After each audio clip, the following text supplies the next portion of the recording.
After about an hour and 39 minutes of shoveling, driveway is clear.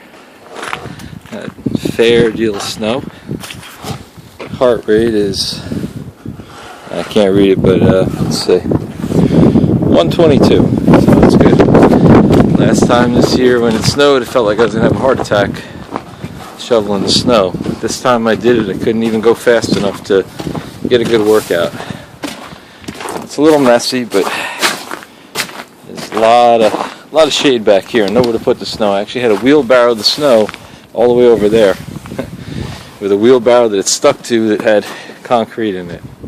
So yes, winter wonderland, really beautiful out.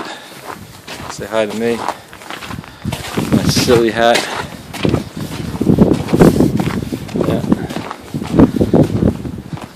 Yeah, there's a wheelbarrow. Trying to defrost it. This thing was just covered in snow.